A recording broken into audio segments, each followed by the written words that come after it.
आपण ऐकत आहात प्राध्यापक व.दी. कुलकर्णी यांनी ज्ञानेश्वरीवर दिलेल्या व्याख्यानांचे वाचन. ज्ञानेश्वरी एक अपूर्व शांतिकथा. पुष्प 11. वाचक अनंत साने. पुष्प 11. 9वा अध्याय हा भक्तियोगाचा गाभा असलेला अध्याय आहे आणि ज्ञानेश्वर हे ज्ञानोत्तर भक्ती ही अंतिम जीवनिष्ठा स्पष्ट करीत जाणारे असल्यामुळे जिथं जिथं भक्तीचा असा प्रसंग येतो तिथं तिथं त्यांच्या प्रतिभेला दिव्य उमाळे आलेले आपल्याला दिसतात आणि त्या काव्य सौंदर्याला डावलून पुढे जाण्याची गोष्ट मला जमत नसल्यामुळे मी त्यातही थोडासा अडकून पडतो, पण तो मोह आज टाळतो. आपण पाहिलं ते एवढं पाहिलं की अक्षर ब्रह्मातून सृष्टी जन्माला आली आणि ते ब्रह्म असं सांगतं ते कोणाशी बोलत नाही, पण असं अभिव्यक्त होतं की या सृष्टीमध्ये तो नाही, सृष्टी त्याच्यामध्ये आहे. त्यानंतर 9व्या अध्यायात त्याने सांगितलं की मी सृष्टीमध्ये नाही, सृष्टी माझ्यामध्येही नाही. मग हे जे आहे ते काय आहे? हे आपल्या कल्पनेचे खेळ आहे, कुलाल मतीचे गर्भ असं आपण ते पाहिलं. यातून पुढे या सृष्टीचा आणि माझा अनुबंध काय असेल, नातं काय असेल, तिथं भक्तीही येते. भक्ती म्हणजे जोडणं, हृदयानं एकमेकाशी जोडून घेणं म्हणजे भक्ती.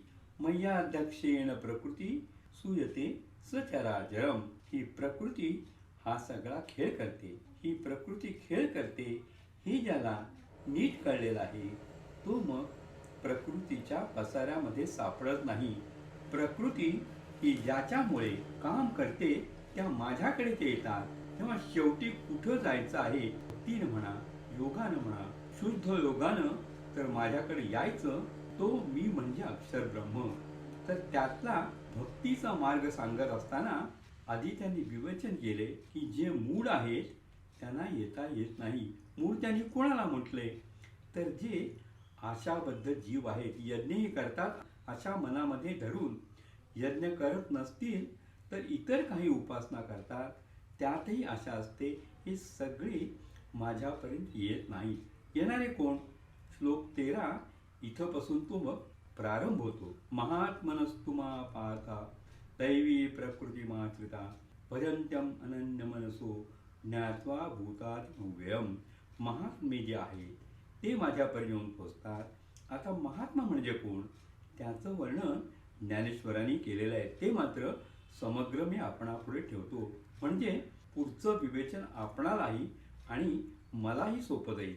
तरी जयाची चोखट मानसी मी होऊ नसे क्षेत्र संन्यासी. जया निजले या ते उपाशी वैराग्य का. महात्मा तो की त्याच्या चोखट मानसी स्वच्छ निर्मळ मनामध्ये मी जाऊन राहतो त्याच्यामध्ये, तो माझ्या मनामध्ये येऊन राहतो. असं नाही. ही क्रिया आता कशी सुरू झाली ते पहा. जयाचे चोखट मानसी मी होऊ नसे क्षेत्र संन्यासी. मी कसा राहतो? क्षेत्र संन्यासी. याचा अर्थ असा की एकदा एका ठिकाणी तो राहिला की मग तो कुठेही जाणार नाही, शेवटपर्यंत तो तिथे आहे. मी क्षेत्र संन्यास घेतला असं म्हटलं म्हणजे मी ती जागा सोडून जाणार नाही. तेव्हा मी त्याच्या चोखट मनामध्ये क्षेत्र संन्यासी होऊन राहतो, म्हणजे मला तिथून कुठेही जावंसं वाटत नाही. परमानंद ज्याच्या ठिकाणी जाऊन राहिले असताना होतो असा तो. मग आता परमेश्वर मोठा की हा भक्त मोठा असा प्रश्न उपस्थित व्हावा, असं पहिल्या ओळीत ज्ञानेश्वरांनी महात्मा याचं वर्णन केलेलं आहे. जयाची चोखटे मानसी मी होऊ नसे क्षेत्र संन्यासी. जया निजले या ते उपाशी वैराग्य का. झोपेत सुद्धा ज्यांचं वैराग्य नष्ट होत नाही, हे काय बोलणं आहे असं एकानं म्हटलं. हेच तरी महत्त्वाचं बोलणं. स्वप्न काय करतं? झोपेत स्वप्न पडतात, ते जागेपणी तृप्त होत नाही, ते सगळं स्वप्नामध्ये उकाळून येतं ना. तेव्हा झोपेत सुद्धा ज्यांना आशा नाही, अतृप्ती नाही, म्हणून तिथे काहीही निर्माण होत नाही असे ते. तेव्हा निजले या ते उपाशी वैराग्य का. जयांच्या आस्थेच्या सद्भावा आतू धर्म करी राणीवा, जयाचे मनी ओलावा विवेकाचा. ज्यांच्या ठिकाणी सत्यासत्य काय आहे, नित्य अनित्य काय आहे हे समजतं असे ते, पण वृक्षता नाही, विवेकाचा ओलावा. ज्यांच्या ठिकाणी विवेक असूनही प्रेमबुद्धी आहे, विवेक असूनही या सृष्टीकडे पाहण्याचे जे आपुलकीचे नातं, स्नेहाचं नातं, ते पुन्हा त्यांच्याकडे शिल्लक आहे. म्हणजे हळूहळू ते संतत्वाकडे चाललेलं आहे. केवळ योगी, पातंजल योगी, केवळ ज्ञानमार्गी संन्यासी आणि हा संत, याच्यामध्ये हा फरक आहे. संत हा स्वतः मोठा असतो आणि सर्वांच्यातलं मोठेपण पाहत त्यालाही मोठा करत तो जातो. भूतांची दया भांडवल संता, आपली ममता नाही देई.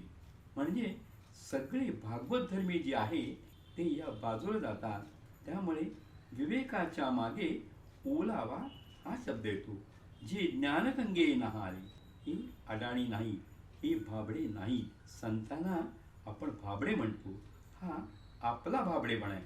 संत अतिशय जागे असतात, अखंड जागे असतात आणि आपल्याला जागे करण्यासाठीच ते आलेले असतात. कारण ते ज्ञानगंगे नहाळे, जे जाणायचं आहे ते जाणल्यानंतर काही उरतच नाही. यज्ञातव्यम नवशिष्यते, आता जाणून घेण्याचं काही उरलेलंच नसतं असं त्यांनी पाहिलेलं असतं. जे ज्ञानगंगे नहाळे, गंगा शब्द आहे त्यामुळे अज्ञानाचा दोष धुवून गेलेला आहे आणि शुद्ध ज्ञानाचा प्रवाह चालू आहे. एकेका शब्दाच्या आतमध्ये अर्थभरी ते शब्द आहेत समुद्रासारखं. असं पाहत गेलं की पहा आपल्याला काय मिळतं. पूर्णता जेवून निघाले आणि पूर्ण अनुभव त्यांना मिळाला, तृप्त झाले. पूर्णतेने तृप्त झाले म्हणजे आता आणखी काही आणायचं नाही. आणखी काही आणायचं झालं तर हे अपूर्ण आहे, हे आता आपल्याला सगळ्यांना माहिती आहे. जे शांतीशी आले पालव नव्हे, जे मूर्तिमंत शांती आहे. शांती असली आणि ती आपल्या जागी अशी निर्जीवपणे बसलेली असली नाही. शांतीला पालव फुटलेले आहेत. त्या शांतीमध्ये आतून नवनिर्मितीची क्षमता आहे आणि कोंब फुटतायत की ही शांती अशा तऱ्हेने आतून सबंध उत्सर्जनाची क्रिया करणारी, असे ते महात्म्य आहे. जे परिणामा निघाले कोंब, जे धैर्य मंडपाचे स्तंभ, जे आनंद समुद्री कुंभ चुकळून भरले. या ओळीवरती तासभर बोलावं अशी या ओळीमध्ये गूढ आनंद प्राप्ती होण्यासारखी आहे. थोडक्यात असं आहे की परिणाम म्हणजे अंतिम जे आहे ते म्हणजे अक्षर ब्रह्म. त्या अक्षर ब्रह्माला फुटलेले हे कोंभ आहे, हे धैर्य मंडपाचे स्तंभ आहे, धैर्य मंडपाचे खांब आहे आणि आनंद समुद्री कुंभ चुकळून भरले. आनंद समुद्रात हे कुंभ भरून ठेवले. हा वाच्यार्थ झाला. दिसतं कसं, कोंभ फुटतात पृथ्वीतून, तेव्हा पृथ्वी तत्व इथं आलं. नंतर आनंद समुद्री कुंभ म्हणजे जलतत्व आलं. जलतत्व संबंध पसरलेला आहे, पृथ्वी पसरलेली आहे. आणि धैर्य मंडप म्हणजे आकाश, आकाशामध्ये वायू आणि तेज हे दोन्ही असतं. म्हणजे पृथ्वी, आग, तेज, वायू आणि आकाश या पंचभूतांची ही सजीव क्रिया म्हणून अवतरलेले जे आहे ते. मग इथं कोंभ म्हणून येतं, पण कोंभ मंडपाला आधार देऊ शकत नाही, कारण लुसलुशीत आणि कोवळं असतं. म्हणून स्तंभ खांबासारखं उभं केलेलं आहे धैर्य मंडपाला आणि तो खांब निर्जीव आहे. म्हणून सागरात कुंभ भरला आहे आणि सागरात कुंभ भरला म्हणजे आत पाणी बाहेर पाणी, सर्वत्र तो, अंतर बाह्य तोच. बारकाईनं हे सगळं पुन्हा तुम्ही आपल्या घरी आपल्या मनात अनुभवा. म्हणजे असं दिसल की पूर्णतेचं, त्या अनुभूतीचं एक चित्र त्या एका ओवीमध्ये ज्ञानेश्वर कसं उभं करतात. हा पंचभूतात्मक देह अंतर बाह्य त्या आत्म्याने आतल्या आणि बाहेरच्या भरून आला तो महात्मा. वर्णन चाललंय महात्म्याचं. जया भक्तीची येतुली प्राप्ती, जे कैवल्याते परवते सर म्हणती. ती त्यांना भक्ती एवढी प्राप्त झाली असते की ते म्हणतात की नको मला मोक्ष. मोक्षामध्ये काय आहे? तुमच्या तुम्ही सुटला. भक्तीमध्ये काय आहे? तुम्ही सुटला आणि सर्वांना सोडत तुम्ही सर्वांचे होऊन सर्व होऊन जाता. तेव्हा मुक्तीमध्ये एकदेशित्व आहे आणि भक्तीमध्ये सर्वदेशित्व आहे. मुक्त अवस्थेतलं सर्वदेशित्व ते त्यांना हवे. म्हणून मुक्तीला ते म्हणतात परवते सर, तू नको समोर येऊ, हो बाजूला. आणि आपले संत तेच मागतात, हेच दान दे का देवा, तुझा विसर न व्हावा. न लगे मुक्ती धन संपदा, संत संग देई सदा. यासाठी पुन्हा जन्म घेण्याची आमची तयारी आहे. तेव्हा भक्तीचं सुख हे अनन्य आणि पसायदानाच्या शेवटीही तेच आहे. भजिजो आदिपुरुषी अखंडित. तेव्हा ज्ञानेश्वरांची सर्व संतांची वाटचाल, भक्तीची वाटचाल ही तिकडे चाललेली आहे. त्याचा प्रारंभ इथे होतो. जे कैवल्याते परवते सर म्हणती, जयांचे लिळे माझी नीती जियाली दिसे. ज्यांच्या सहज वागण्यामध्ये नीती ही जिवंत नवी नवी रूप घेताना दिसते. असं ते वागतात, असं पाहतात, असं हसतात, असं बोलतात की प्रत्येक हालचालीमध्ये नीतीचं तत्व प्रत्यक्ष मूर्तिमंत प्रकटलंय असं आपल्याला दिसतं. तेव्हा हा धर्म जो आहे हा एकट्याचा असेल. एकटा असला की नीतीचा प्रश्न येत नाही. मी रानात एकटा आहे, कसाही वागेल, वस्त्रेन हिंडलो तर विचारणार कोण? चार माणसात आलं, चार माणसं आगावं लागतं. नीती ही चार माणसांची नाही, दोन माणसांची आहे. त्याहीपेक्षा मीच मला मानत असेल तर नीती ही माझ्यामध्ये असते. अशा अध्यात्माच्या अवस्थेत सुद्धा नीती जियाली, नीती जिवंत राहते. जे आघव्याती करणी, लेली शांतीची लेणी, जयाचे चित्त गवसणी व्यापकामज. आता पहा हे सगळं, ज्याचं चित्त मज व्यापका, मी एवढा व्यापून राहिलेलो त्याला गवसणी घालू शकते. म्हणजे तो मोठा झाला. आता तो मोठा झाला, त्याच्यामध्ये मी सामावलं गेलो. मी त्याच्या हृदयात राहायला आधीच गेलो क्षेत्रसन्यास होऊन. ही सगळी नाती कशी असतात? कोण कोणाचं आहे? एकाहून दुसरा नसल्यामुळे सर्व तेच आहे हे सांगायचे. ज्ञानेश्वर आपल्या भाषेमध्ये आपल्या अनुभवसृष्टीतून त्यांच्या अनुभवसृष्टीत कसं नेतात ही शब्दक्रीडा नाही, ही अनुभूतीची क्रीडा आहे. अनुभूतीची क्रीडा म्हणजे संत संसारस्पद. आत्मा हा अशी क्रीडा करतो, त्याचं चित्र शब्दातून उभी करणं म्हणजे संतांचं सारस्वत आहे. तेव्हा जे आघवाची करणी, लेली शांतीची लेणी, जयाचे चित्त गवसणी व्यापकामज, ऐसे जे महान भाव. तेव्हा हे महान भाव याचा हा एवढा अर्थ आहे. महान आहे अनुभव ज्यांचा, म्हणजे दिव्य अनुभूती ज्यांची अशी प्रचंड आहे, ते दैवी प्रकृतीचे दैव, दैवी गुणांचे हे गुणत्व जे आहे, जे महात्मे परी दुजे पण मनोधर्म शिवतले नाही, ज्याला द्वैत स्पर्श करू शकत नाही. ऐसे मीच होऊनी पांडवा, करती माझी सेवा. आता हे इतकं आत त्यांच्या हृदयात जाऊन बसले, त्याची त्याला गवसणी घातली, द्वैत मानले नाही, सेवा चालली कशी? काल तो प्रश्न मी आपणापुढे ठेवला होता की सेवा चालती कशी? सेवेला दोन पाहिजेत, गणपती मूर्ती पाहिजे, मी पाहिजे, सामुग्री पाहिजे, मग चाललेलं आहे सगळं. तास दीड तास आपण आनंदात असतो देवाची पूजा करण्यामध्ये, कारण तिथं द्वैत मानलेलं असतं आणि अद्वैताची अनुभूती तरी आपण घेत असतो. तेव्हा ऐसे मीच होऊनी करती माझी सेवा, ते माझी सेवा करायला येतात तेव्हा ते वेगळे नसतात. शिवो भूत्वा शिवम विजेत, शंकरच व्हा आणि शंकराची पूजा करा. आकाशात व्हा आणि आकाशाला कवळा. हे जे आहे ते हे आहे. म्हणून मीच होऊनी माझी सेवा, नवलावा तो सांगावा असे ऐक. यातही एक गंमत आहे. असं म्हणून पुढं ते बोलायला लागतात. या ज्ञानेश्वरीची बैठक ही जरी ज्ञानात्मक असली आणि त्या ज्ञानाला वेगवेगळे घुमारे फुटत असले, पातंजली योगाचे असतील किंवा आणखी कोणतेही असतील, स्वधर्माचा निष्काम अशा, तरी शेवटी ही भक्ती आहे. आणि अद्वैतात भक्तीचा अनुभव हा संतांना सांगायचा आहे. काय करतात मग हे कीर्तन करतात, म्हणजे माझ्या नामाचा घोष करतात. सततम कीर्तयंतो मा यतंतश्च दृढव्रतः. कीर्तन नसेल तर नियम करतात, योग या करतात, नमस्संतम वंदन करतात.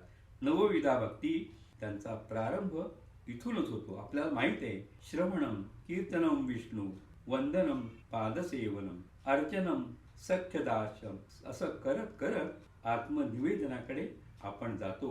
आत्मनिवेदन म्हणजे संपूर्णतेनं समर्पण करणं, त्यातलं कीर्तन इथे घेतले. मग कीर्तन म्हणजे काय, त्याचं वर्णन त्यांनी केले. ऐसे माझे नाम होसे नाहीच करती विश्वाची दुःखे.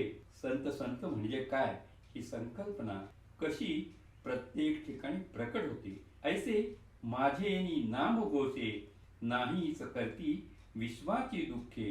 अवघे जगची महासुखे दुमदुमीत भरले, की ते स्वतः सुखी होतात आणि सर्व विश्वाला ते सुखी करतात.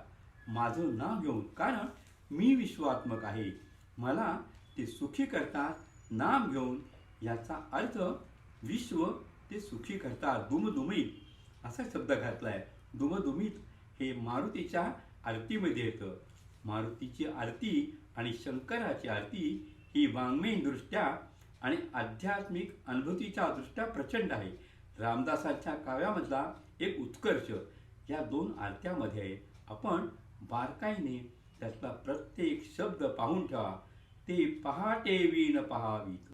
उषःकालाच्या आधी जणू काही ज्ञानप्रकाश पसरावा, अशा तऱ्हेने ते येता क्षणी हा समरसतेचा प्रकाश पडलेला असतो, त्याचा अनुभव येतो. अमृते वीण जीववित. प्रत्यक्ष अमृत पाजावं लागत नाही. संतांच्या दर्शनानं, संतांच्या सान्निध्यामध्ये हे सगळं घडत असतं. योगे वीण लावीत कैवल्य डोळा. आणि आपल्याला कैवल्य दाखवतात. कुठेही तुम्हाला श्रम घ्यायला लागत नाही. असे ते हजारात एखादा, सहस्रात एखादा, लाखात एखादा, कोटीत एखादा वैकुंठीला जातो. याने असं म्हटले की यांच्यामुळे काय होतं, काही एखादेनी वैकुंठा जावे. कोणीतरी एखादा वैकुंठी जातो, ते तीही वैकुंठीच केले आघवे.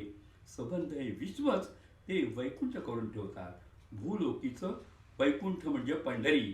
तेव्हा जो पंढरीला जाईल तो वैकुंठाला जाऊन पुन्हा इथे येतो सुखरूप.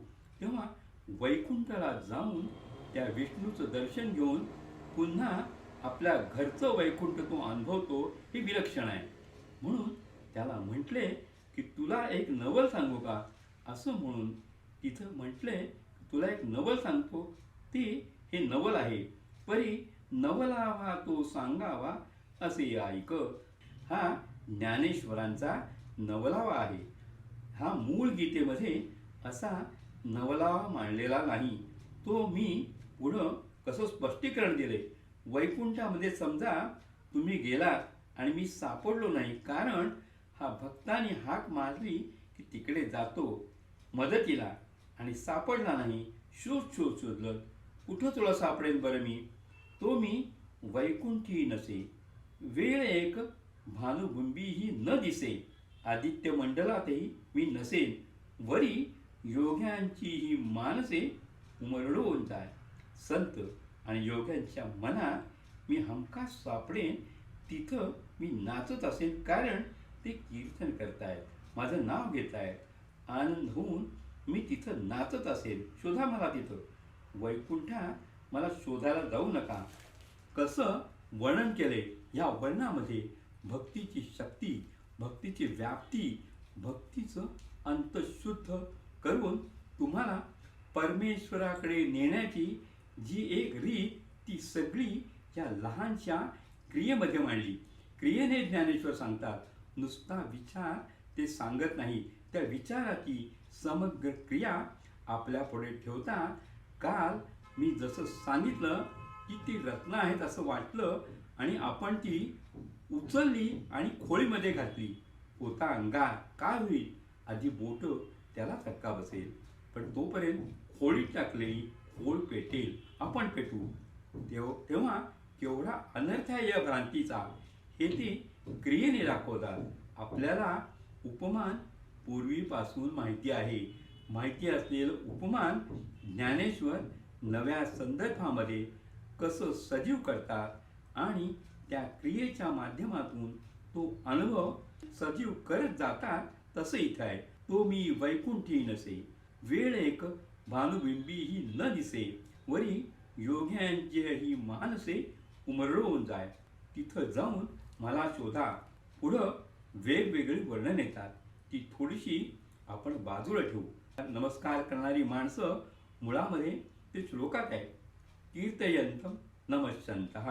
नमस्कार करणारी माणसं कशी डोळ्यापुढे उभी केली ते पहा. नमस्कार म्हणजे वाकणं, वाकणं म्हणजे त्यांच्या चरणावरती मस्तक ठेवणं, म्हणजे आपण जे ताट आहोत मनानं ते नम्र झालं मन. अहंकार हा ताट असतो, तो नम्र झाला, गेला. अहंकार विसर्जन झालं. विसर्जन त्याच्या चरणावरती की माझा अहंकार आता तू सांभाळ, असेल हिंमत तर, असं म्हणून आता आपण मोकळं होतो हे तिथे आहे. त्याचं वर्णन कसं केले? जैसे उंची उदक पडिले ते तळवटवरी ये उगेली. पर्वताच्या शिखरावरती पाऊस पडतो, पाणी पडते, पाणी तिथं राहत नाही. नाही तर त्याला ऐट यायला पाहिजे की मी इतक्या उंचीवरचा आहे, ओघळून खाली येतो. तसं मी उंच आहे, नाही तो ओघळून खाली आला. त्याच्याही पेक्षा पुढची उपमा का फळल्या तरुची शाखा सहजे भूमीसी उतरी देखा. फळांनी झाड लगडलं, त्या फळाच्या ओझ्यानं ती फांदी लवते आणि सांगते की हे माझं जे धन आहे, फलभार जो आहे हा माझा नाही, हा तुझा आहे. तुला वर चढून जाता येणार नाही, मी आलेले आहे, घेऊन जा, असं ती फांदी सांगते.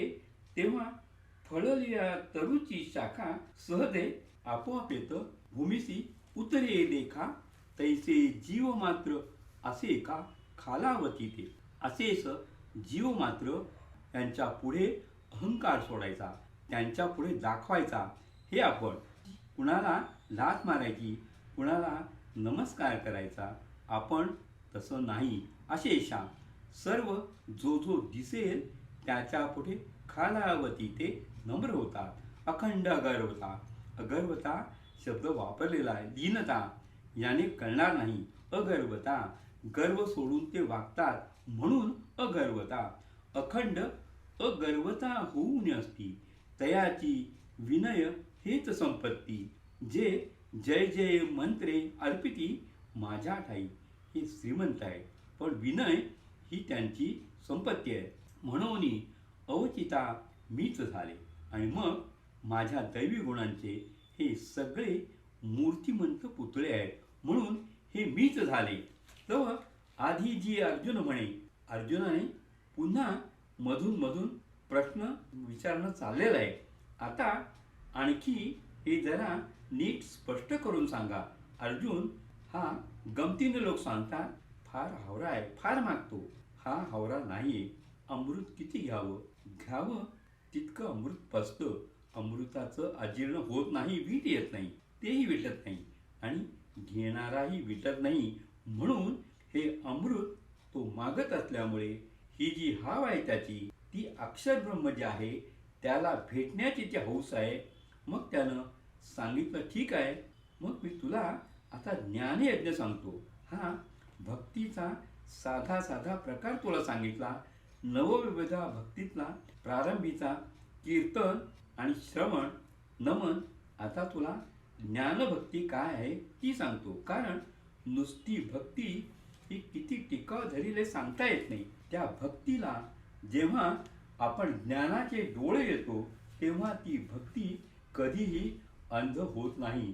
ती स्वतः तर डोळ असतेच, पण इतरांना ती डोळस करते, इतरांना डोळस का करायचं? ते डोळस असतील तर आपण डोळस राहतो. एकटा ज्ञानी होऊन माणसाला ज्ञानाचा आनंद घेता येत नाही. एकटा सुखी होऊन माणसाला सुखाचा आनंद घेता येत नाही. सगळं जग जग कशाला? घरातलंच पहा. इतर माणसं दुःखी आहेत आणि मी एकटा चापून खात बसतोय. शक्य आहे का? मला जर सुख घ्यायचं असेल तर माझ्या जवळचे सगळे सुखी असतील तर मला सुख असतं. यामुळे संत हा या पद्धतीनं संबंध विश्व सुखी करायचे आणि आनंदे भरेन तिन्ही लोक, हे जे आहे ज्ञानेश्वरांचं अंतिम, ते त्यामुळे आहे. तेव्हा तुम्ही सुखी तर मी सुखी, यासाठी मग तुला ज्ञानयज्ञ सांगतो की ज्ञानानं भक्ती ही स्थिर राहते, कणखर राहते, ती क्रियाशील बनते आणि स्वतः ती क्रियाशील बनून इतरांना क्रियाशील बनवू शकते. म्हणून तरी ज्ञानयज्ञू एवं रूपू, तेथे आदिसंकल्पू हा युपू. आता हे सगळं एक, याला आपण सांगरूपक म्हणतो, म्हणजे उपमान आणि उपमेय. उपमानाची जी जी अंग आहेत तितकी सगळी उपमेयाची अंग एकमेकांच्या बरोबर दाखवून एक पूर्ण रूपक मांडावं, तसेही रूपक आहे. त्याला आपण समजतोस्तू विषय रूपक किंवा सांगरूपक म्हणतो. तसं हे रूपक आहे. वाङ्मयापुरतं एवढं बोललो. आता मी पुढे जातो. हा ज्ञानयज्ञ कसा आहे? ज्ञानयज्ञाचे 3 भाग त्यांनी केले.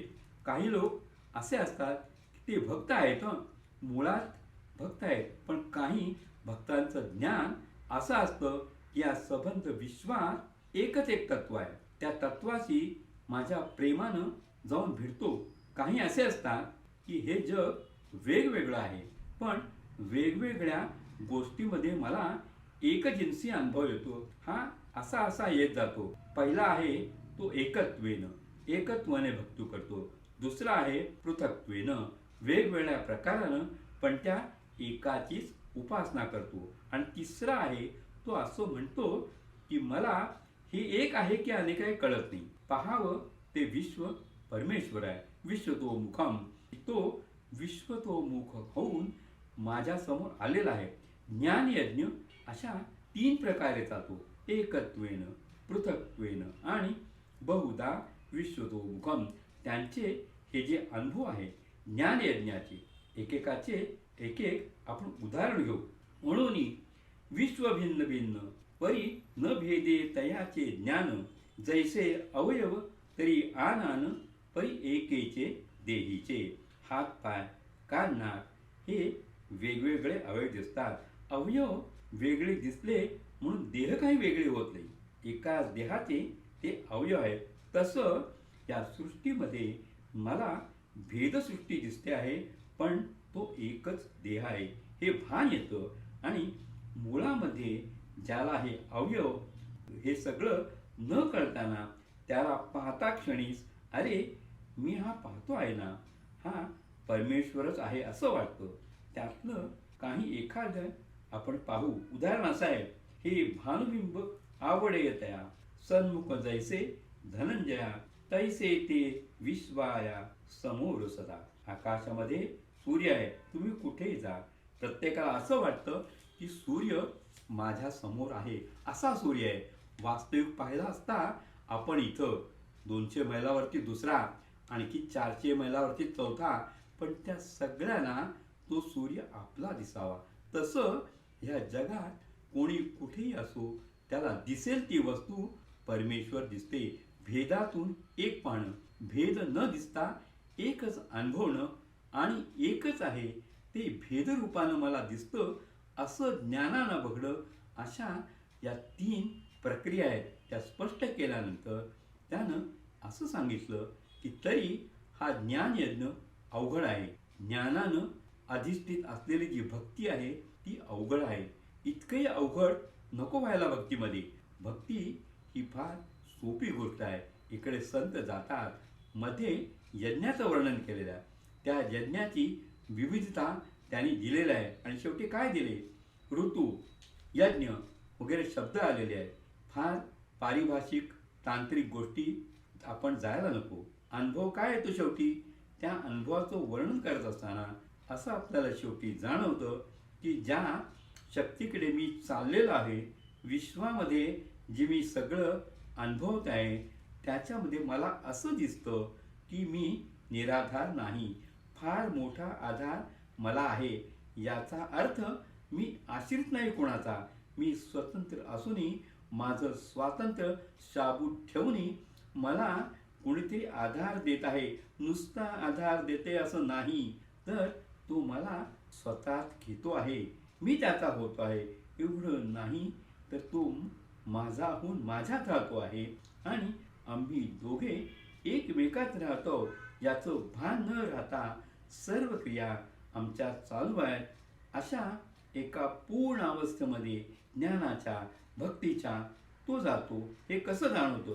गतिर्भरता प्रभू साक्षी निवास शरणम सुरू प्रभवा प्रलयास्थानम निधानम विजमव्यम. मला असं वाटतं की गती तोच देतो, प्रभू तोच आहे, निर्मिती तोच करतो, प्रलय ही तोच करतो, धारणा माझी तोच करतो, जे काही आहे ते करणारा तोच आहे. वर्णन पहा ज्ञानेश्वरांनी कसं केले. तो विश्वश्रियेचा भरता. ज्ञानेश्वर बोलताना साध्या भाषेत बोलूच शकत नाही. साधं बोलायचं झालं तरी तो विश्वाचा भरता आहे असं म्हटलं असतं तर काय बिघडलं असतं. विश्वश्रीचा भरता, विश्व सौंदर्याचा तो निर्माता आहे, विश्वाच्या समृद्धीचा तो निर्माता आहे, विश्वाच्या संपत्तीचा, लक्ष्मीचा तो निर्माता आहे. कारण विश्व त्यांना जे दिसतंय ते अभद्र दिसत नाही, तो विलास आहे, चित्तचा विलास आहे. सोन्याचे अलंकारात होणारं सुंदर ते रूप आहे, म्हणून विश्वश्री शब्द येतो. हे अनुभूतीतील आलेले शब्द असतात.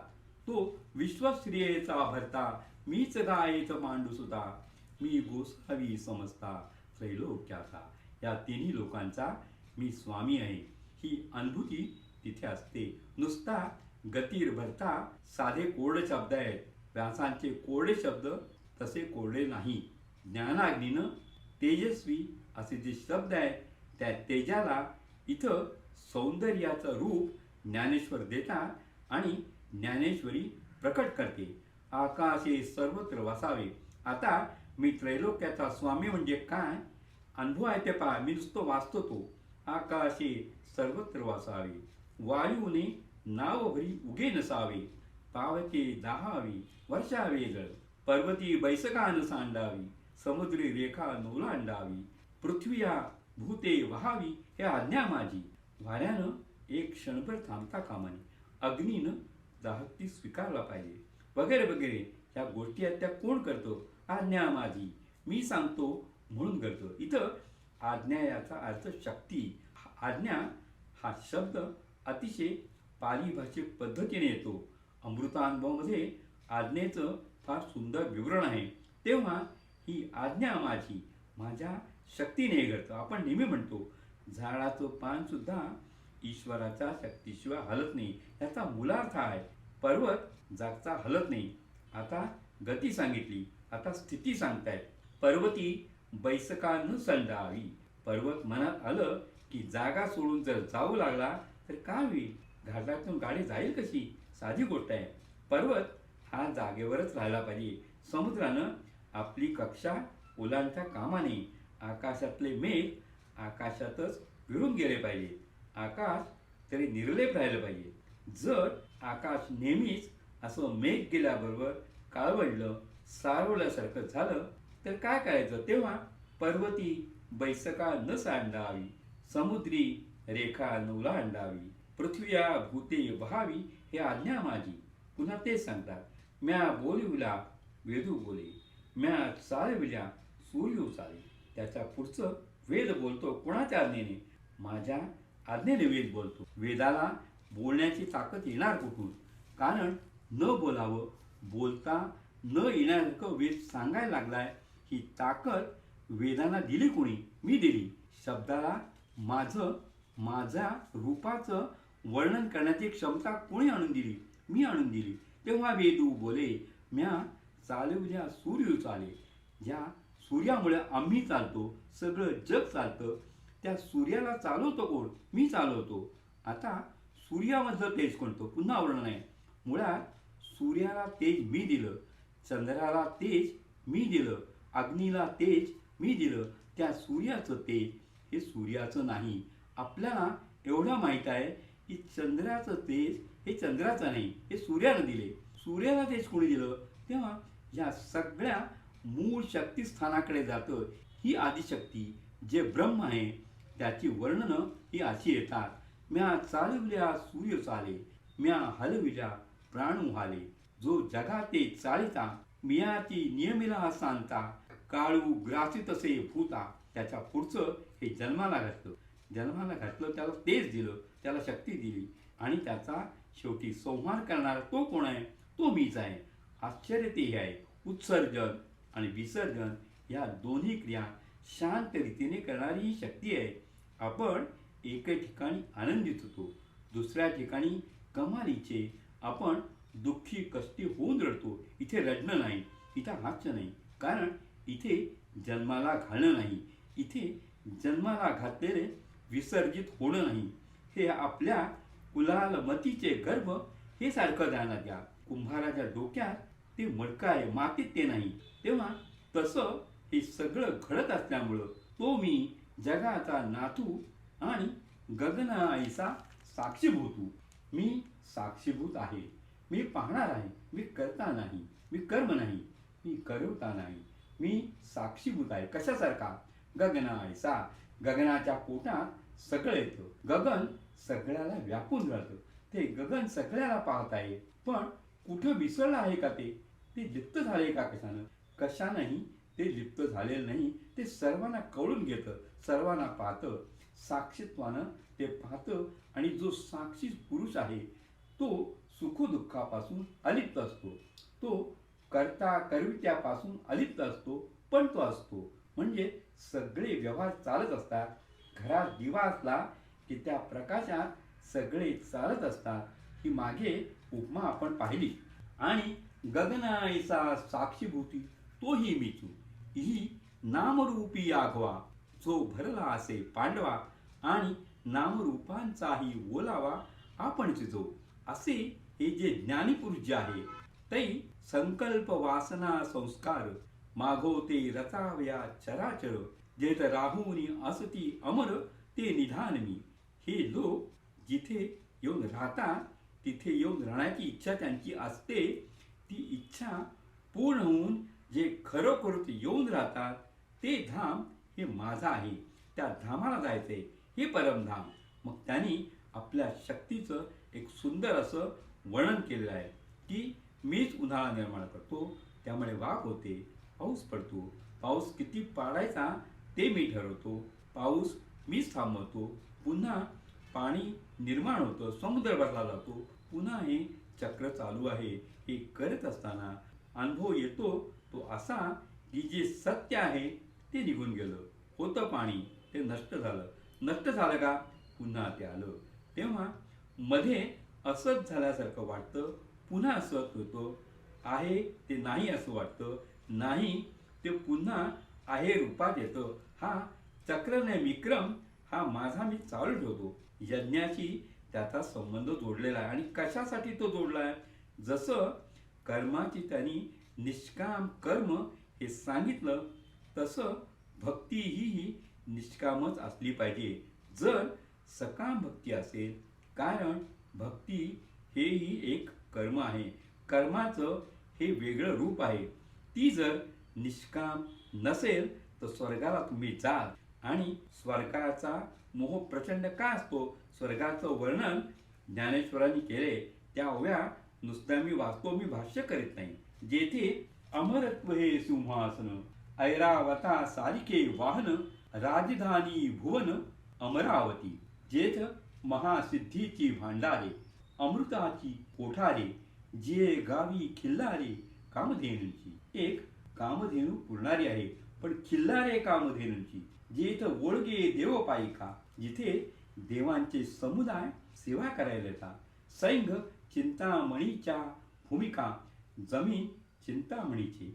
म्हणजे जे जे मनात येईल ते देणारा तो चिंतामणी, ते असं फरसबंदी त्याची केली. सैंग चिंतामणीची या भूमिका, विनोद वन वाटिका सुरतरूंची खेळायला उद्यानं केलेली आहेत. सुरतरूची उद्यानं आहेत. गंधर्व गात गाणी, जेथे रंभे ऐशिया नाचणी, उर्वशी मुख्य विलासिनी अंतोरिया. मदन ओळगे शेजारे, जेथे चंद्र शिंपे सांबरे, पवना ऐसे म्हणी आले. वारा हवा तेव्हा, तुम्ही म्हणा तेव्हा येतो. पंखा सुरू करावा लागत नाही, मनात आलं की वारा सुरू. तेव्हा पवना ऐसे म्हणी आले, धावणे देते. पै बृहस्पती मुख्य आपण, ऐसे स्वस्ती श्रियेचे ब्राह्मण. भाटिये सुरगण बहुस तेथे, लोकपाळ रांगेचे राऊत जिये पदवीचे, ते तिथे येतात. असं हे सगळं वर्णन चालले. तो स्वर्ग का नाही त्याचा मोह होणार माणसाला? या पृथ्वीवरती काय आहे? यज्ञ केल्याने ते मिळणार आहे. आपोआप मनुष्य तिकडे जातो. आणि मग सांगितलंय की तिकडे जाशील तर तू पातकाशी भिडतो आहेस. म्हणून ती प्रसिद्ध ओवी जी आहे ती इथे येते. स्वर्गा पुण्यात्मके पापे येईजे, पापात्मके पापे नरका जाईजे. मग माते जेणे पाविजे, ते शुद्ध पुण्य. तुला हा जो तू यज्ञ करतो स्वर्ग मिळावा म्हणून पुण्य आहे यज्ञाचं, पण हे पापात्मक आहे. आणि शेवटी तिथं जाईल आणि ते संपल्यानंतर मग तुला खाली यावं लागेल. काय उपाय दिले त्यांनी? वारांगणेच्या घरी तुम्ही जाता, पैसे वेचता, तोपर्यंत ती दार उघडते. पैसे संपल्यावर दारावर थाप मारली तर ती लाथ मारते, ती सेतवी. स्वर्गाची अपेक्षा ठेवून तुम्ही जाता. हे पापात्मक पुण्य आहे. तेव्हा पापात्मक पुण्यानं स्वर्ग मिळेल, पापानं नरक मिळेल. शुद्ध पुण्य असेल तर खरा भक्त होशील आणि माझ्याकडे येशील. याचं तपशीलवार वर्णन अनेक दृष्टांत देऊन त्याने केले. मूळ आधार आहे गीतेचा. ते तम भुक्ता स्वर्गलोकम विशालम, क्षीणे पुण्ये मृत्युलोकम विशंती. आहे पुण्य तोपर्यंत ठीक, ते संपल्यानंतर तुला खाली यावं लागेल. म्हणून अनन्य चिंतयंतो मा, जे अनन्य मनानं दुसरीकडे कुठेही त्यांचं मन गुंतत नाही, लोभाची नाही, सुखाची नाही, दुःखाची नाही, असे जे लोक माझ्याकडे येतात. ये जना पर्युपासते तेषां नित्यभियुक्तानां योगक्षेमं वहाम्यहम्. परमेश्वराने अशी हमी लोकांची घेतलेली आहे. इतर कोणाचीही हमी घेतलेली योगक्षेमाची. योग म्हणजे नाही ते मिळवणं येणं आणि क्षेम म्हणजे आहे ते सांभाळणं, हे आपण पाहिलं. तेव्हा त्यांच्या योगक्षेमाची, निर्वाहाची हमी मी घेतो आहे, पण ते अनन्यगतिक असले पाहिजेत. स्वर्गाच्या मोहानं माझ्याकडे आले असतील तर त्यांचा योगक्षेम पाहणारे दुसरे कुणी असतील, मी त्यांची जबाबदारी घेणार नाही. कसं? त्याला एक दृष्टांत दिला. ते एकवटूनी जे क्षणी अनुसरले गा माझी या वाणी, तेव्हाची तयांची चिंतवणी मजची पडली. कसं? त्याला एक दृष्टांत दिलाय. मग तीही जे जे करावे ते मजची पडिले आघवे. ते जे जे करतील ते निस्तरणं सांभाळणं हे माझं काम आहे. जैसी आजार पक्षाचेनी जीवे पक्षिणी जिये. अजून पंख फुटलेले नाहीत पिलाला, त्याला 100% सांभाळ त्या पक्षीणाला करावा लागतो. तसे भक्त आहेत. अजून त्यांना स्वतःचं बळ आलं नाही. मी आईसारखा, माऊलीसारखा होऊन त्यांचा सांभाळ करतो. ह्याचं नाव योगक्षेम. ये पी अन्य देवता भक्ता. ज्यांना अशा माझ्या अक्षररूपाकडे पाहता येत नाही आणि इतर देवतांची उपासना करतात, त्यांना त्यांच्या त्यांच्या प्रतीचे देव त्यांची फळे देतात आणि ते देताना मीच ते देत असतो. हे काल आपण पाहिलं. त्यांच्याबद्दल बोलताना ते असं म्हटलं की हे यजंती अविधिपूर्वकम. असं का? त्याचं उत्तर दिलेलं काय की अविधिपूर्वक म्हणजे धर्मनियमांना, वेदाज्ञेला स्मरून विहितपणे ते यज्ञ करत नाही, कर्म करत नाही, भक्ती करत नाही. म्हणून काय होतं? म्हणून माझी इच्छा त्यांना खूप द्यायची असते. अगदी जाखाई जोखायची जरी उपासना केली, ती जे देते ते मीच देतो, तिच्या मार्फत मीच देतो. पण त्यांना असं वाटतं की माझी जोखाही ही माझ्यावरती प्रसन्न झाली. त्याला जर असं वाटलं की ही जोखाईच देत आहे, याची भावना त्याला झाली की प्रश्न मिटला. मग जोखाई काय, गणपती काय, विठ्ठल काय आणि हे काही नसताना हे विश्व काय आहे, हे सगळं एक आहे. भावना काय आहे, शेंदुरी देवतामध्ये ते शेंदरीचं पानं ही जर भावना असेल तर तेवढंच तुम्हाला मिळेल. पण ते दैवत पाहत असताना हा दगड नाही, हे संबंध विश्व आहे असं झाल्यानंतर मग तो प्रश्न मिटतो. तुम्हाला विश्वात्मक फळ मिळतं, ते इथं सांगितलेलं आहे. ते अपिमा एव कौंतेय, ते माझ्याकडे येतात. पण केव्हा, जेव्हा त्यांना असं कळतं की हे जे ती जी देवता देत आहे, ती देणारा पुन्हा मीच आहे. म्हणून कर्माचे डोळे ज्ञान ते निर्दोष व्हावे. म्हणून कर्माचे डोळे हे ज्ञान, हे डोळे प्रत्येक कर्माचे आणि ते निर्दोष असावे. ते जर सदोष असतील तर शेंद्री दैवत आणि तिथंच तुम्ही राहता, एरवी नाही. अहम ही सर्व यज्ञाना भोगताच प्रभुरेवच. म्हणून त्यांनी गंगे एकले उदक गंगे जैसे अर्पिजे, गंगेचे पाणी घेऊन गंगेला जायचं. कारण या विश्वात तुमचं काहीच नाही, हे सर्व मीमय आहे. तरी सुद्धा आपण गंगेचे पाणी घेऊन गंगेला जातो. तसं अद्वैतामध्ये ही द्वैती संभवते. यासाठी ते उदाहरण आहे. मने काया वाचा देवांची भजने वाहणी. काया वाचा मने हे का आपण नेहमी म्हणतो, हेही पुन्हा ध्यानात घ्या. आधी मनात येतं, जे मनात येतं वाणीतून आपण बोलून दाखवतो, जे बोलून दाखवतो ते कृतीने करतो. या तिन्हीमध्ये एकता असणे याला सज्जन म्हणतात.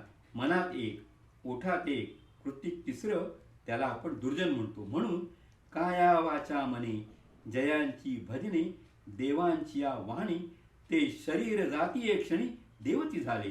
तेव्हा असे जे लोक आहेत त्यांच्या काया वाचा मनामध्ये एक तरी जी बुद्धी आहे, ते देह ठेवतात तेव्हा परमेश्वराकडे पोचतात. मध्याजी असा मुळामध्ये शब्द आहे. गीतेला सोडून ज्ञानेश्वरी वाचू नये. गीतेला धरून ज्ञानेश्वरी जात असताना गीता कुठे आहे आणि ज्ञानेश्वर कुठे आहेत ही कळता कळता ज्ञानेश्वरी कळत जाते. एरवी फक्त अर्थ कळतो, त्याच्या अनुभूतीचा स्पर्श काव्याच्या अंगाने घेतल्याशिवाय ज्ञानेश्वरीचा स्पर्श होत नाही. तर त्यांनी यांती देवव्रता देवान पितृयांती पितृव्रता भूतानि यांती भूतेजा यांती मध्याजिनो विमान. पूजा करतात ते तिथं जातात, यांची पूजा तिथं जातात. मध्याजिना जे माझी पूजा करतात ते माझ्याकडे येतात. आता मध्याजी म्हणजे काय पहा. आता ज्ञानेश्वरांनी काय म्हटले, मग मीच डोळा देखला. इथं डोळे जातील तिथं मीच दिसतो. मग मीच डोळा देखला, जिही कानी मीच ऐकला, मीच मनी भाविला वाणीला वाचा. स्तुती माझीच, ऐकायचं मीच, दिसायचंय मीच, अनुभवायचं मीच. असा जो आहे तो मध्याजी, माझी उपासना करणारा, माझं यजन करणारा तो मी. सर्वांगी सर्वा ठाई मीची नमस्कारिला, जिही दान पुण्याधिक जे काही ते माझी आमोरा. जिही मातेची अध्ययन केले, जे आत बाहेरी मियाच घाले, जया ते जीवित्व जोडले मजची लागे. आता याच्या पुढे पहा. मी काल असं म्हटलं होतं की जेव्हा हे षड्रिपू वाईट गोष्टीसाठी येतात तेव्हा ते शत्रू असतात आणि जेव्हा चांगल्या गोष्टीसाठी येतात तेव्हा त्यांच्यासारखे उत्तम मित्र नसतात. त्याने असं म्हटलंय. आता पहा, अहंकार त्याचं वर्णन करे. जे अहंकार वाहत अंगी, जे अहंकार युक्त असतात. पण अहंकार कशासाठी, जे अहंकार वाहत अंगी आम्ही हरीचे भूषावया लागी. हरीचे भूषण, हरीचे सगळे अलंकार हे माझ्या अंगावरती मला धारण करायचे. म्हणून मी अलंकार घेऊन, हा देह घेऊन उभा राहिलो आहे. अहंकार कशासाठी, सेवेसाठी. तेव्हा आम्ही हरीचे भूषावया लागी, आम्ही लोभी आहोत. लोभ हा दुसरा शत्रू, पण आता इथं मित्र आहे. लोभ कोणाचा, माझे लोभे, हा लोभ आहे. तेव्हा लोभ सत्कार्यासाठी सदहेतूसाठी असेल तर तो मित्र होतो. जे माझे कामे सकाम. आता निष्काम भक्ती आहे. ती सकाम भक्ती म्हणजे त्या अक्षर ब्रह्माकडे मला जायचं आहे, ही इच्छा आहे. ही इच्छा म्हणजे आपल्या नेहमीच्या इच्छेशी त्याचा संबंध नाही. जे माझेनी कामे सकाम, जे माझेनी प्रेमे सप्रेम, जे माझिया भुली सभ्रम नेणती लोक. जयांती जाणती मदची शास्त्रे, मी जोडे जयांचेनी मंत्रे, ऐसे जे चेष्टा मात्रे भजले मद. चेष्टा याचा अर्थ शारीरिक मानसिक हालचाल, ज्यांची प्रत्येक हालचाल ही माझ्यासाठी असते. त्यामध्ये अहंकार, लोभ, मद, मत्सर याला शत्रू म्हणतो, ते मित्र होऊन येतात. त्यांचे श्वासोश्वास तेही मित्र आहेत म्हणून येतात. येथे आपण बेन सोडसू नाही, माझ्याशिवाय कशातही त्यांना गोडी राहत नाही. मी उपचारे कवणाही ना कळे का. बुद्धीने ते माझ्याकडे येत नाही, भक्तीने ते येतात. कारण बुद्धीनं मी समजू शकत नाही. बुद्धी म्हटल्यानंतर काय होतं, द्वैत येतं. मी हे समजून घेतो आहे, समजून घेणारा हा तो मी आहे, तेव्हा ते ज्ञेय आहे, हा ज्ञाता आहे. म्हणजे हे द्वैत आलं. भक्तीमध्ये ते उरतच नाही. प्रेमाचं उदाहरण त्यांनी पुढं दिले की प्रेमामध्ये काय होतं, प्रेमामध्ये नेमस्तपणा असतो. अहो, जरा सांभाळून प्रेम करा, ही प्रेमातली भाषा नव्हे. सांभाळून करता येतं तर प्रेम नसतं, ते असं उसळी मारून येतं की ती उद्ध्वस्त करतं, आणि उद्ध्वस्त करताना आनंद येतं. गडकऱ्यांची कविता आहे, प्रेम आणि मरण ही तो विशाल वृक्ष आहे. आकाशात विद्युल्लता चमकली, प्रेम बसलं त्याचं तिच्यावर आणि झुरायला लागला तो. शेवटी काय करायचं, परमेश्वर म्हणाला, अरे काय पाहिजे तुला. ती दिली पाठवून, फेटली, कोलमडून हा पडला, तरी पडता पडता हसला. गडकऱ्यांनी केलेली कविता आहे. प्रेम हे असं असतं. तेव्हा हे बुद्धीनं कळणार नाही. या सर्वस्व मला वाहून द्या, मी तुमचा झालो. तुम्ही पडता पडता हसाल. हसणं कायमचं आहे, ते शेवटच्या त्या ओळी, ते हसणं कायम आहे. इतके दिवस सुकलेली पानं एकदम टवटवीत झाली, फडफडली ती. अजूनही जाऊन पहा. गडकरी सांगतात तेव्हा प्रेम आणि मरण यांच्यामध्ये अमृत मरण असतं. ते हे आपल्याला दिसतं. मरण तो कायमचा जगला म्हणून बुद्धीनं हे होत नाही, ज्ञान यज्ञानं ते होत नाही. पण त्या ज्ञानामध्ये भक्ती पाहिजे. भक्ती दृढ होण्यासाठी सदोष असे डोळे घेऊन चालणार नाही, निर्दोष डोळे पाहिजेत. त्या कर्माच्या पाठीमागे हा सगळा व्यवहार भक्तीचा भाबडा व्यवहार नाही. हा त्यागावरती आधारलेला, वैराग्यावरती आधारलेला, ओला असा विवेक त्याच्यावरती आधारलेला, कर्ममार्गानं जात असलेला, योगाचा आधार घेत असलेला, सर्व मिळून हा भक्त तिथे असतो. आणि तसा असतो म्हणून तुकारामाच्या अभंगामध्ये हे सगळे योग पडताळून पाहता येतात. प्रश्न लोक असे विचारतात, तुकाराम केव्हा योगाभ्यासाला गेले, तुकारामाने केव्हा वेदांत शिकला. ही शिकण्याची गोष्ट नाही. हे मी मागं सांगितलं की वयसीयाच्या गावा न जाता वाट पाहत नाही ती प्रज्ञा, केव्हा येते आणि त्याला वरून ती निघून जाते, असे वर्णन आहे. कसा आहे तो, पुढं ते असं वर्णन केले की ही प्रज्ञा, ही तेजस्विता ही अशी असते. अगा सहस कर्णाचे दिठी, पुढा चंद्रवी लोपे किरीटी, केवढा चंद्र पौर्णिमेचा. पण सूर्य उगवल्याबरोबर संपतो आणि आम्ही आमच्या बुद्धीची ड्युटी घेऊन त्याच्या पुढे जातो. ती कशी दिसते, तेथे खद्य होतो का, हुटुहुटी म्हणजे काजवा टूरटूर करतो, तशी ही आमची बुद्धी आहे. एवढी विशाल प्रज्ञा ती प्रसवली आहे विश्वाला. तेव्हा तुम्ही तुमच्या बुद्धीची ड्युटी किंवा हे खद्दू त्याचं तेज घेऊन जाण्यात काही मजा नाही. मग काय घेऊन जा. इथं भक्तियोग आपल्या सर्वांचा झाला. पत्रम पुष्पम फुलम तोयम यो मे भक्त्या प्रयच्छति तदहम भक्तो प्रश्नामी प्रयतदात्मा. भक्तियोग कोणीही करावा. भक्तियोगाला काहीही लागत नाही. तुमच्याजवळ एक फूल असलं वहा, फूल नसलं पान व्हा झाडाचं, पान नसलं पाणी तरी आहे पाणी घाला. पाणी तर सर्वत्र मिळतं, ते काही नसलं तुमचं मन अर्पण करा, देव संतुष्ट आहे. पत्रम पुष्पम फलम तोयम यो भक्त्या प्रयच्छति. द्यायचं ते फूल नाही, द्यायचं ते फळ नाही, द्यायचं ते पाणी नाही, द्यायची ती तुमची भक्ती. तेव्हा तुमची भक्ती तो पाहतो. तुम्ही काय देता ते पाहत नाही. व्हॉट यू आहे पाहत नाही, व्हॉट यू आर तो पाहतो. तुम्ही आहात कोण, मनाने दरिद्री की श्रीमंत. तुम्ही केवढी देणगी दिली ते पाहत नाही. देणगी देताना काय वृत्तीनं देणगी दिली ते तो पाहतो. देणगीचं पावित्र्य वृत्तीत असतो. त्याची मोजदाद ही वृत्तीत असते. आणि वृत्ती ही मोजता येत नाही. भावना ही मोजता येत नाही. म्हणून देवभावाचा भुकेला आपण म्हणतो. भावाशिवाय काहीही नाही.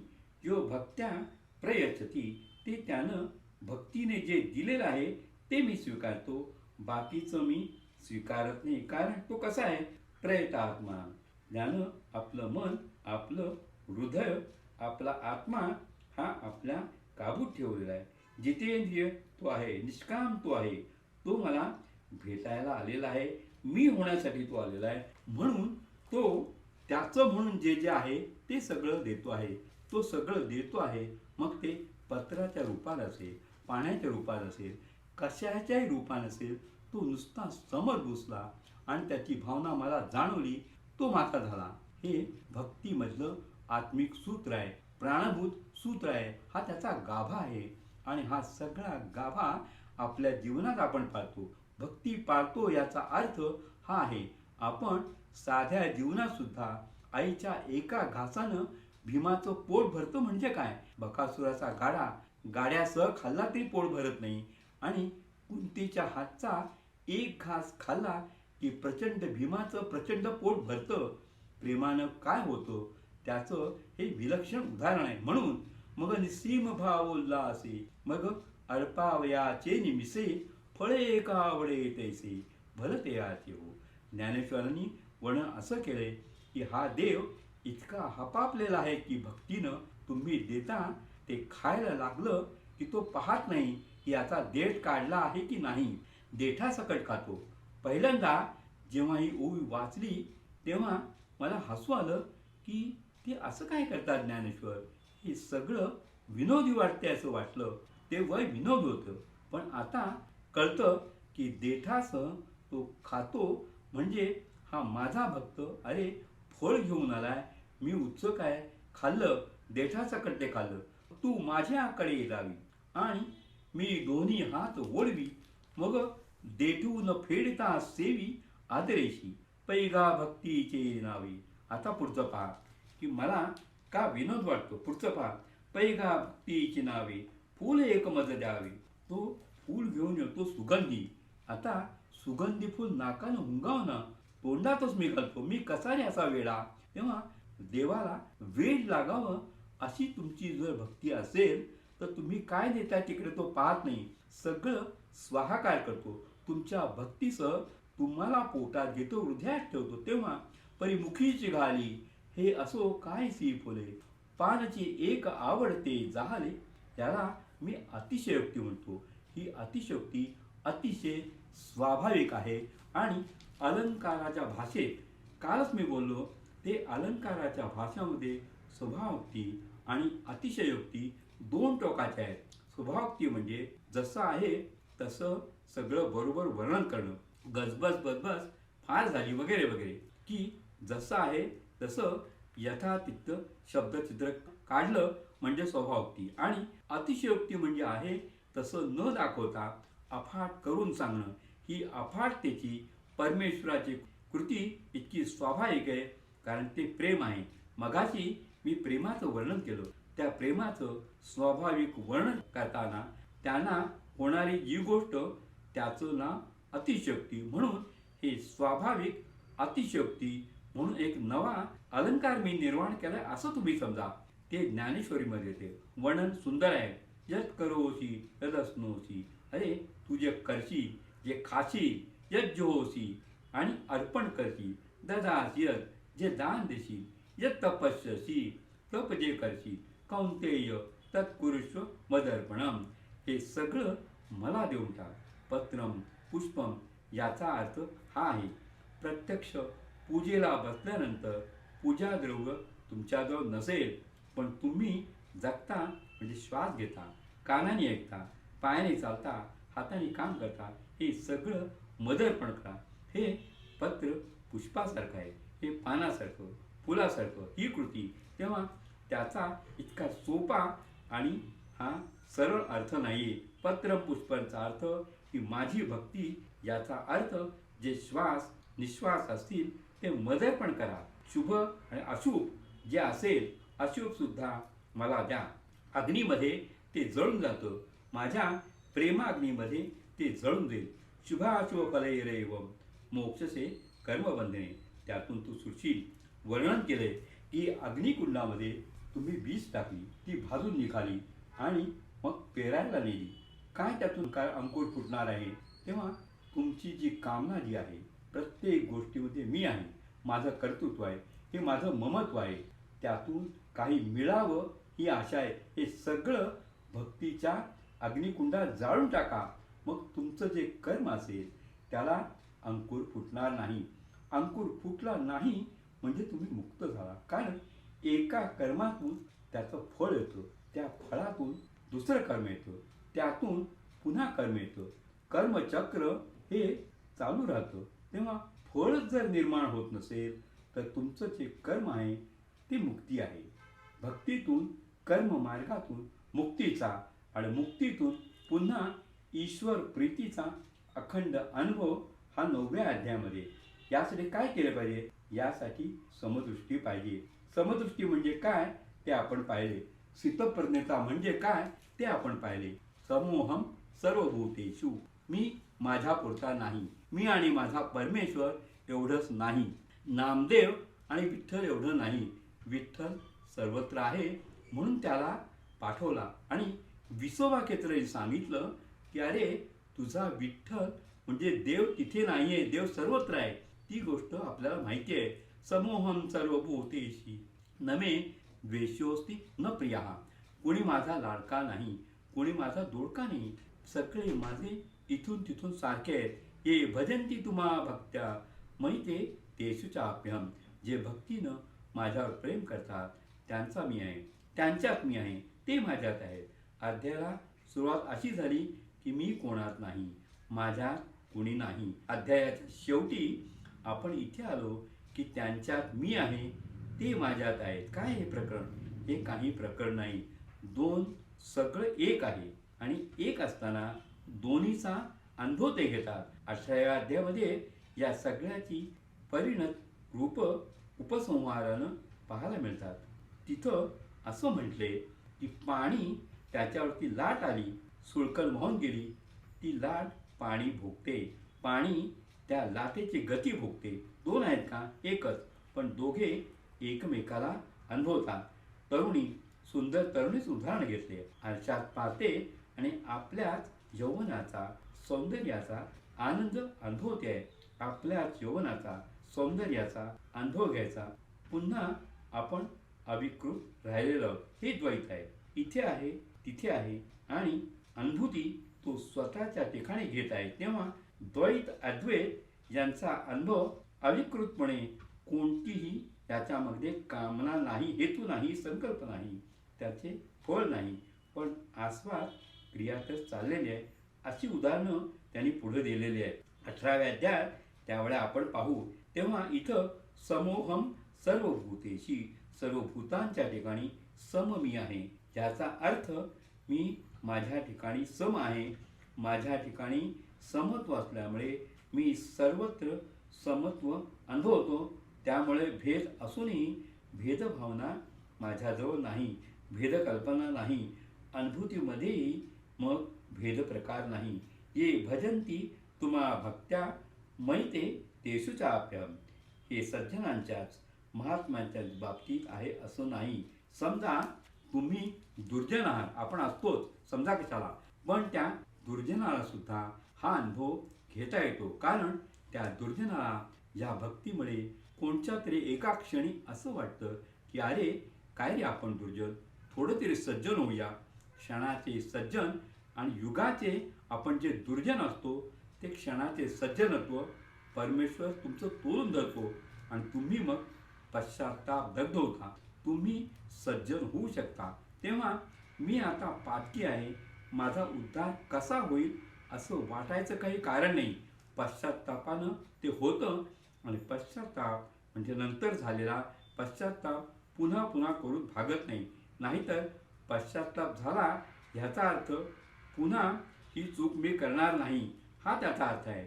आणि पुन्हा ती चूक केली आणि पुन्हा पश्चात्ताप झाला, काही उद्धार नाही. तेव्हा खऱ्या अर्थाने पश्चात्ताप झाला असेल तर कर्म करणारा सुद्धा हा तरुण जातो. तरुण जाणाऱ्यामध्ये स्त्रिया तरुण जातात, वैश्य तरुण जातात, शूद्र तरुण जातात, पशु पक्षी प्राणी तरुण जातात. हे पुढं सांगितलेलं आहे. त्या काळाला गरज होती, कारण त्या काळात या सगळ्यांना बंदी होती. वेद ऐकण्याची, वाचण्याची बंदी होती. यज्ञयागादीमध्ये त्यांना भाग घेता येत नव्हता. ही बंदी गीतेने उठवली. वेद कृपण झाले, गीता उदार झाली आणि गीतेनं त्या सगळ्यांना आतमध्ये घेतलं. आणि भक्ती संप्रदायानं तर आणखीन औदार्य दाखवून 18 पगड जात प्रत्येकामध्ये एक एक संताला आणि यादव कालामध्ये ही स्पिरिच्युअल डेमोक्रेसी हा शब्दप्रयोग प्रोफेसर रानडे यांनी वापरलेला आहे. ही स्पिरिच्युअल डेमोक्रेसी त्यामध्ये आली. हे तुम्हाला 31व्या श्लोकामध्ये पाहायला मिळतं. माही पार्थ वपात्रित, म्हणून जे माझे आश्रय घेऊन राहतात, जे पिशू पाप योनी, हा पाप योनीत जन्माला ते आले असले तरी सुद्धा ते या परमगतीला पोचतात. तात्पुरत्या गोष्टीला नव्हे, परमगतीला, अक्षर ब्रह्मगतीला ते पोचू शकतात. फार सुंदर त्याचा तपशील दिलेला आहे.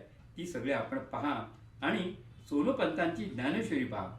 सोनोपंतांच्या ज्ञानेश्वरीमध्ये शेवटी जे पौराणिक असे कथाप्रसंग त्यांचे संदर्भ इथे आलेले आहेत, त्यांचे तपशील इथे दिलेले आहेत. ते एकदा वाचा, म्हणजे त्यांच्याबरोबर आपल्याला हा पडताळा याचा इथे घेता येईल. ब्राह्मण किंवा इतर सुचिरभूत लोक इथं आहेत, त्यांचा प्रश्नच नाही असं म्हणून 33व्या श्लोकामध्ये ते दिले. मग हे कसे वागतात त्याची वर्णन केली. मगाची जसं स्वर्गाचं वर्णन केलं तसं मग हे सुचिरभूत ब्राह्मणाचं, सुचिरभूत क्षत्रियाचं वर्णन केलेलं आहे. आणि मग शेवटी त्यांनी असं सांगितलंय की मग फक्त मला एकच सांगायचं आहे, जडजडोनी वहिला आणि ग, हा सगळ्या कर्मातून झडझडून तू नू, अंग झटकून बाहेर पड, ये भक्तीच्या वाटे लाग, या भक्तीच्या वाटेने चल, जिया पावसी अव्यंग निजधाम मारी, त्या वाटेने जाशील तर तू माझ्या परमधामाला येऊन पडशील. मनमना भो मद्भक्तो मध्या जीवान मस्कुरू मामे वैश्य. तेव्हा तू काय कर, मन हो. तुझं मन हे तुझं नाही, तुझं मन माझं कर. संबंध गीतेमध्ये, भक्ती संप्रदायामध्ये हे मुख्य सूत्र आहे. आणि गीतेच्या शेवटी तेच यायचं आहे. 12व्या अध्यायात तेच आहे. मैयावेश मनोवयमाम, हे जागजागी आता येणार आहे की तू तुझं मन तुझं ठेवू नकोस, तुझं मन माझं कर. आणि मी कसं आहे, मी सगळ्यांच्या मनात आहे. तेव्हा तू माझं मन केलं की तू सर्वांच्या मनाचा झाला, तू विश्वात्मक झाला. म्हणून मनमना भो मद्भक्तो मध्याजी माझं यजन कर, मा नमस्करू, माझ्यापुढे नमस्कार कर. हा निष्काम प्रेम करणारा उदार असा तू आहे. आणि त्याचं वर्णन आपण 12व्या अध्यायात पाहू. तेव्हा मामे वैश्यसी, तू माझ्याकडे येशील. आत्मानं मतपरायणा, तू मतपर हो. भाषा असे, तू मन हे मीच करी, माझिया भजनी प्रेम धरी, सर्वत्र नमस्कारी मध्ये एकाते. मी एकटा आहे, मी एक आहे, मी एक आहे, तू दुसरा नाही. तुझ्यासह मी एक आहे, विश्वासह मी एक आहे, मी एक आहे असं तुझ्या मनात आलं म्हणजे मैयावेश मनोवयमाम, किंवा मन मना मत भक्तो. याचा अर्थ या एकत्वाने तू जोडून घे, तू मी जोडून घेऊ, तू विश्व हे जोडून घे. जीव, जगत आणि जगदीश्वर हे जेव्हा असे एक होतात तेव्हा हा भक्तीचा मार्ग पूर्ण होतो. इथे हा 9वा अध्याय संपतो. ओम शांती शांती शांती.